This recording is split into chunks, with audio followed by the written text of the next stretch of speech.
Hello everyone, my name is Anthony and I am a BACP registered person-centred counsellor. I also have a profile on wellbeing.org where I happen to mention my past experience with ME or chronic fatigue syndrome, hence why they've asked me to do a short video on the condition. So firstly, might be good to just say some general things about it. It is a condition that essentially attacks your immune system, really compromises your immune system, and from that you can end up feeling a really punishing fatigue and a general malaise, and also things like headaches, sore joints, and even tinnitus, which is something I had, which might be a bit surprising, perhaps. I don't know. But in terms of emotionally and mentally, that's obviously where I would like to linger, bearing in mind I'm a therapist and that's what I deal with. And it can be just as devastating mentally and emotionally for sure.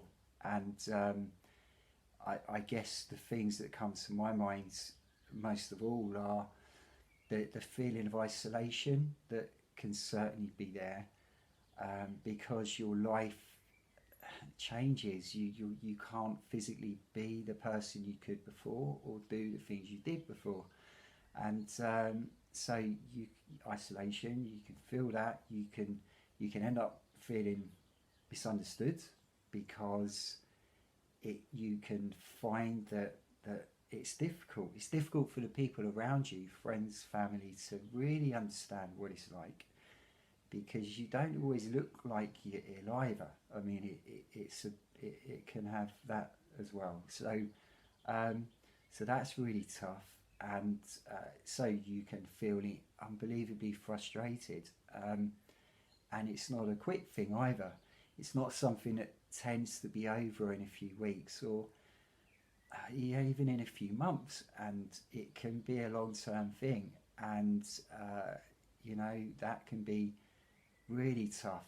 And I think as well, we all have a sense of who we are, or a sense of self, and I think another damaging thing with ME is that it can be harder to hang on to that sense of who you are when you can't exist in the world in the same way as you did before, and that can actually be really hard, really devastating to deal with. So I would say those are the things that come to mind. I think that's also where it's maybe a good point to move on to how I think counselling can help,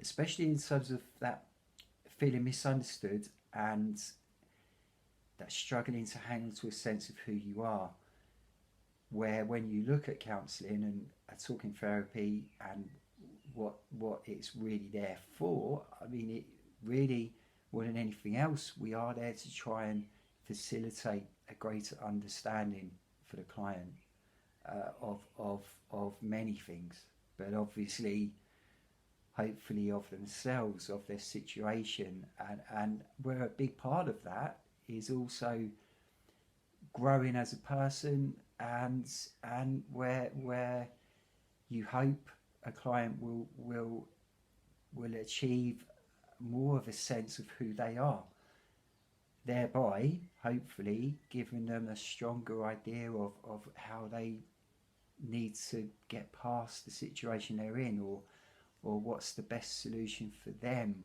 or how they really feel about that scenario. And so it's a direction of travel that you hope in counselling will happen.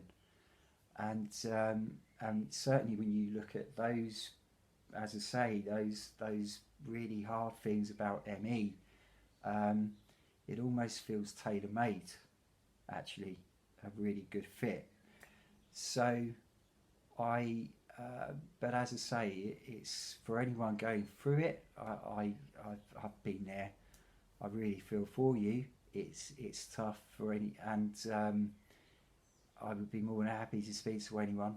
And yeah, have a good day.